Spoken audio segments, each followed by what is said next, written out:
Hello friends, JEE mains में एक बहुत इंपॉर्टेंट कंसेप्ट हो जाता है वेक्टर। ठीक है, तो वेक्टर का आज हमारा लेक्चर 1 है। हम डेफिनेशन से स्टार्ट कर रहे हैं और जैसे जैसे लेक्चर होते जाएंगे वैसे वैसे हम इसमें कंसेप्ट्स में आगे बढ़ते जाएंगे कि भाई डेफिनेशन क्या होती है, रिप्रेजेंटेशन क्या होता है, टाइप्स क्या होते हैं, एडिशन के क्या लॉ होते हैं, ओके, देन डॉट प्रोडक्ट क्या होता है, क्रॉस प्रोडक्ट क्या होता है, फिर स्केलर ट्रिपल प्रोडक्ट क्या होता है, फिर फोर वेक्टर्स का कैसे आप स्केलर प्रोडक्ट करते हो, फोर वेक्टर्स का कैसे आप वेक्टर प्रोडक्ट करते हो। तो हम ये पूरे चैप्टर को, पूरे टॉपिक को अच्छे से कवर करने वाले, सो दैट आपका जो मेंस का वेक्टर्स का कंसेप्ट है ये सारा क्लियर हो जाए। ठीक है, तो स्टार्ट करते हैं हम लोग वेक्टर्स। देखो डेफिनेशन क्या होती है वेक्टर की। Vector is a directed line segment. ठीक है, वेक्टर क्या होता है, एक डायरेक्टेड लाइन सेगमेंट होता है। लाइन सेगमेंट अभी तक हमने पढ़ा है लोअर क्लासेस में। लाइन सेगमेंट क्या होता है, एक पार्ट ऑफ लाइन जिसकी आपको लेंथ पता हो। ठीक है, लाइन सेगमेंट सभी को पता है, लाइन का एक पार्ट होता है, एक टुकड़ा होता है जिसकी आपको लेंथ पता हो। फॉर एग्जांपल ये 5 यूनिट्स हो सकती है, ये 7 यूनिट्स हो सकती है ना। तो लाइन सेगमेंट का मतलब हम लोगों को पता है। अब ये लाइन सेगमेंट के साथ एक और वर्ड यूज कर रहा है, डायरेक्टेड। डायरेक्टेड का यहाँ पे मतलब है कि उसको डायरेक्शन भी होगा। ठीक है, अगर मैंने लाइन सेगमेंट ऐसे बनाया और ऐसे इस पे एरो लगा दिया, इसका मतलब ये लाइन सेगमेंट क्या हो गया, डायरेक्टेड लाइन सेगमेंट, और ऐसा लाइन सेगमेंट जिसको डायरेक्शन है। ठीक है, अगर ये लाइन सेगमेंट के ऊपर हम खड़े तो हमें कहां जाना पड़ेगा, ए से बी की साइड। ठीक है, यहाँ पे देखो ये भी एक डायरेक्टेड लाइन सेगमेंट है जो वेक्टर को रिप्रेजेंट कर रहा है। यहाँ पे भी क्या है, एक लाइन सेगमेंट है और उसका एक पर्टिकुलर डायरेक्शन है। यहाँ पे ये ऐसे जा रहा है। ये वाला जो लाइन सेगमेंट है वहां पे आपका जो डायरेक्शन है वो दिया है लेफ्ट टू राइट। तो कोई भी लाइन सेगमेंट हो और अगर उसके पास डायरेक्शन है तो क्या हो जाएगा, वो लाइन सेगमेंट वेक्टर बन जाएगा। मतलब वेक्टर की दो चीजें होती है, एक उसके पास डायरेक्शन भी होता है और उसके पास मैग्नीट्यूड मतलब उसकी लेंथ भी होती है। तो ये होती है वेक्टर की डेफिनेशन। अब आगे आता है कि हम वेक्टर को रिप्रेजेंट कैसे करें। ठीक है, representation of a vector. So vector is represented by A B, उसके ऊपर एक एरो लगा देते हैं हम, और स्मॉल अल्फाबेट से डिनोट करो, उसके ऊपर भी एरो लगा दो। ठीक है, सो देखो यहाँ पे जैसे फॉर एग्जांपल हमारे पास एक वेक्टर है ए बी। ठीक है, सो हमने इसको ए बी लिखा ऐसा बिकॉज ये ए है एक पॉइंट और दूसरा पॉइंट बी है, और उस पे एरो लगा दिया। इसका मतलब ये हुआ कि हम ए से बी की तरफ जा रहे हैं। ठीक है, तो ये एक मेथड हो गया वेक्टर को रिप्रेजेंट करने का। दूसरा मेथड ये है कि स्मॉल अल्फाबेट लो, उस पे एरो लगा दो। आप इस तरीके से भी वेक्टर को रिप्रेजेंट कर सकते हैं। जहां पे ये जो पॉइंट ए है उसको बोलते हो आप इनिशियल पॉइंट, मतलब जहां से स्टार्ट हो रहा है वेक्टर, और बी जो है, ये जो बी दिख रहा है आपके पास, ये बी क्या रहेगा, फाइनल पॉइंट। ठीक है, मतलब जहां पे वेक्टर जाके रुक गया, स्टॉप हो गया। उसके बाद अगर आपको इस वेक्टर का मैग्नीट्यूड चाहिए, मैग्नीट्यूड मतलब लेंथ चाहिए, तो आप क्या करोगे, वेक्टर ए बी और इस पे लगा दोगे बार, इसका मतलब हो गया मैग्नीट्यूड। ठीक है, या फिर अगर आपको ऐसे में मैग्नीट्यूड चाहिए तो आप इस पे लगा दोगे बार। तो ये भी क्या है, वेक्टर ए बी का मैग्नीट्यूड ही है। ठीक है, तो ये थी वेक्टर की डेफिनेशन और उसका रिप्रेजेंटेशन। अब देखते हैं कि टाइप्स ऑफ वेक्टर क्या होते हैं। अब हम लोग देखेंगे types of vector. Types of vector में सबसे पहले जो स्टार्ट होता है वो होता है जीरो वेक्टर। देखो जीरो वेक्टर की क्या डेफिनेशन है, a vector of zero magnitude. Magnitude का मतलब है यहाँ पे लेंथ। ठीक है, जीरो लेंथ का मतलब क्या हो गया, हमें समझ में आ रहा है कि ये क्या होगा, एक पॉइंट होगा। तो आगे उसने मेंशन किया है that is which has same initial and terminal point. So obviously अगर किसी भी लाइन सेगमेंट का मैग्नीट्यूड जीरो है तो वो क्या रहेगा, सिर्फ वो रहेगा एक पॉइंट, और जब वो एक पॉइंट रहेगा तभी उसका इनिशियल पॉइंट और जो टर्मिनल पॉइंट है वो सेम हो जाएगा। ये एक सिचुएशन होती है। तो जीरो वेक्टर यही होता है कि जिसका मैग्नीट्यूड जीरो हो जाए, मतलब उसका इनिशियल और टर्मिनल पॉइंट क्या हो जाए, सेम हो जाए। नेक्स्ट आता है, नेक्स्ट क्या आता है, यूनिट वेक्टर। यूनिट वेक्टर देखो, a vector A of unit magnitude. Unit magnitude मतलब मैग्नीट्यूड कितना हो जाए उसका 1, मैग्नीट्यूड कितना हो जाए उसका 1 यूनिट। ठीक है, इन द डायरेक्शन ऑफ ए, और वो जो यूनिट वेक्टर है उसका डायरेक्शन कौन सा रहेगा, जो वेक्टर ए का डायरेक्शन है। फॉर एग्जांपल ये वेक्टर ए का डायरेक्शन है, तो अगर हम इस वेक्टर के डायरेक्शन में यूनिट वेक्टर देखना चाह रहे हैं तो वो क्या रहेगा, ए कैप। ठीक है, जो यूनिट वेक्टर रहेगा उसका डायरेक्शन और जो वेक्टर ए है उसका डायरेक्शन सेम होगा, बस फर्क इतना होगा कि वेक्टर ए का डायरेक्शन कुछ भी हो, वेक्टर ए का मैग्नीट्यूड कुछ भी हो सकता है, बट यूनिट वेक्टर का जो मैग्नीट्यूड है वो हमेशा कितना रहेगा, 1। ठीक है, तो यहाँ पे लिखा है is called unit vector and it is denoted by A cap. ठीक है, ऐसा ए लिखते हो आप और उस पर ऐसा कैप लगा देते हो। ये क्या है, यूनिट वेक्टर को रिप्रेजेंट करने का, डिनोट करने का तरीका है।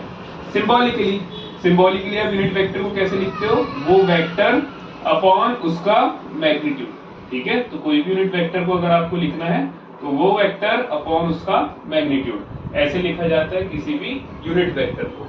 ठीक है, एक बार फिर से समझो, यूनिट वेक्टर क्या होता है, एक ऐसा वेक्टर जो अपने वेक्टर की डायरेक्शन में हो और उसका मैग्नीट्यूड कितना हो, 1 हो। जैसे हमने एक एग्जांपल दिया, ए कोई अगर वेक्टर है तो इसका जो यूनिट वेक्टर होगा वो भी ए की सेम डायरेक्शन में होगा, बट उसका जो मैग्नीट्यूड है वो कितना हो जाएगा, 1 यूनिट। और उसको डिनोट कैसे करेंगे, ए लिखेंगे और उस पर ऐसा कैप लगा देंगे, और इसका रिप्रेजेंटेशन क्या हो जाएगा, unit vector A is equal to vector A upon its magnitude. ठीक है, तो ये थे दो टाइप वेक्टर के, एक जीरो वेक्टर और एक यूनिट वेक्टर। आगे और जो टाइप है वो हम देखते जाते हैं धीरे धीरे कि वो कैसे हम लोग इसके बाद और जो भी वेराइटीज है उसको हम कैसे डील करेंगे। हम लोग टाइप्स ऑफ वेक्टर पढ़ रहे हैं। टाइप्स ऑफ वेक्टर में हमने पहले जीरो वेक्टर पढ़ा, देन यूनिट वेक्टर पढ़ा, अब हम देखेंगे इक्वल वेक्टर्स। तो इक्वल वेक्टर की डेफिनेशन देखो एक बार, vectors who have same magnitude and direction. For example अगर मैं दो वेक्टर कंसिडर करूं, एक ले लूं ए और दूसरा ले लूं बी, तो क्या बोल रहे हैं, सेम मैग्नीट्यूड। सेम मैग्नीट्यूड का मतलब है दोनों की लेंथ हो जाए सेम, और सेम डायरेक्शन। सेम डायरेक्शन का मतलब है कि अगर ए इस डायरेक्शन में है तो बी भी इस डायरेक्शन में ही होना चाहिए। ठीक है, तब ऐसे सिचुएशन में क्या बोलूंगे आप, वो दोनों वेक्टर को इक्वल वेक्टर, कि उनका लेंथ भी सेम हो और उनका डायरेक्शन भी सेम हो। Next is collinear vectors. Collinear vector की डेफिनेशन देखो, two vectors are said to be collinear if their directed line segments are parallel. ठीक है, अगेन यहाँ पे दो वेक्टर ले रहे हैं हम लोग, एक ले लिया फॉर एग्जांपल मैंने ए और एक ले लिया मैंने फॉर एग्जांपल बी। ठीक है, दो वेक्टर कंसीडर किया, तो क्या बोल रहा है ये, two vectors are said to be collinear if their directed line segments are parallel. दोनों के लाइन सेगमेंट्स कैसे हो जाए, पैरेलल, डिसरिगार्ड्स, ये इंपॉर्टेंट है, टू देयर डायरेक्शन, उनका डायरेक्शन मैटर नहीं करता। अगर ए इस डायरेक्शन में जा रहा है और बी इस डायरेक्शन में जा रहा है तब भी आप ये दोनों वेक्टर को क्या बोलोगे, कोलिनियर ही बोलोगे। अगर दोनों का डायरेक्शन सेम है, फॉर एग्जांपल ऐसे कर देते हैं हम, तब भी दोनों वेक्टर को आप कोलिनियर ही बोलोगे। आगे क्या बोल रहा है, if they have same direction, अगर दोनों का डायरेक्शन सेम हो जाए तो उन्हें क्या बोला जाएगा, लाइक वेक्टर्स। जैसे ये वाली जो कंडीशन है, दोनों वेक्टर एक ही डायरेक्शन में जा रहे, तो ये हो गए लाइक वेक्टर्स। बट अगर वो पैरेलल है, ठीक है, अगर वो पैरेलल है और उनका डायरेक्शन अपोजिट है ऐसे, तो इस टाइप के वेक्टर्स को क्या बोला जाएगा, अनलाइक वेक्टर्स। ठीक है, वो पैरेलल तो है एक दूसरे को बट उनका डायरेक्शन अपोजिट है, इसलिए वो है अनलाइक। यहाँ पे लिख दो अनलाइक और यहाँ पे लिख दो लाइक, इनका डायरेक्शन सेम है इसलिए। ठीक है, आगे इसके आगे कोलिनियर वेक्टर को मैथमेटिकली कैसे लिखते हैं वो एक बार बता देते हैं, क्योंकि जब क्वेश्चन आते हैं ना तो क्वेश्चन में उसका मैथमेटिकल फॉर्म ही आता है।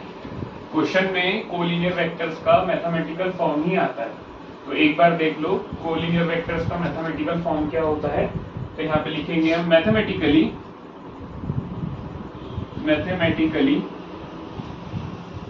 अगर दो वेक्टर है हमारे पास, if A and B are two non-zero vectors, non-zero collinear vectors, then this vector a can be written as scalar multiple of b और b can be written as scalar multiple of a। इसका मतलब ये हुआ कि ये जो दो vector है ये हमने a कंसिडर कर लिया और ये हमने b कंसिडर कर लिया, ठीक है। अब ये पैरेलल होने की कंडीशन है, इसके ऊपर सिर्फ सेम डायरेक्शन में हो अपोजिट डायरेक्शन में हो दोनों के नाम बदल जाएंगे, ठीक है। बट कंडीशन क्या है बेसिक कि दोनों वेक्टर एक दूसरे को क्या होना चाहिए, पैरेलल, ठीक है। तो हमने फॉर एग्जांपल कंसीडर कर लिया दोनों सेम डायरेक्शन में है, तो अब क्या होगा, इसकी जो लेंथ होगी वो हो सकता है इसकी हाफ हो, या फिर ऐसा हो सकता है इसकी जो लेंथ है वो हो सकता है इसकी हाफ हो। पैरेलल होने का मतलब ये है कि वो दोनों सेम मैग्नीट्यूड के भी रह सकते हैं और अलग अलग मैग्नीट्यूड के भी रह सकते हैं। यहाँ पे ये k से मल्टीप्लाई करने का मतलब यही है कि a जो वेक्टर है वो हो सकता है 1/2 टाइम्स b हो, या फिर b हो सकता है कि भाई 2 टाइम्स ऑफ a हो, है ना। तो ये नंबर जो मल्टीप्लाई हो रहा है ये बता रहा है कि उनकी लेंथ कम ज्यादा हो सकती है। k समटाइम्स ऐसा भी हो सकता है कि 1 हो जाए, तो दोनों वेक्टर कैसे हो जाए, इक्वल हो जाए, ठीक है। तो ये होता है कोलिनियर वेक्टर की सारी डेफिनेशन। मैथमेटिकल फॉर्म जो होती है कोलिनियर वेक्टर की, कभी कभी यहाँ पे k लिखते हैं हम लोग, कभी कभी यहाँ पे हम लैम्डा भी यूज करते हैं। तो इट डजंट मैटर कि वहाँ पे कौन सा स्केलर आप यूज कर रहे हो, बट डेफिनेशन का यूज क्वेश्चन में करते आना चाहिए। अगर वो स्केलर मल्टीपल में आप एक्सप्लेन कर सक रहे हो तो वो क्या हो जाएंगे, दोनों कोलिनियर वेक्टर, ठीक है। नेक्स्ट क्लास में और हम देखते हैं कि और कौन कौन से टाइप के वेक्टर हम कवर करते हैं। नेक्स्ट हम लोग देखते हैं टाइप्स ऑफ वेक्टर में कि कोप्लेनर वेक्टर्स क्या होंगे।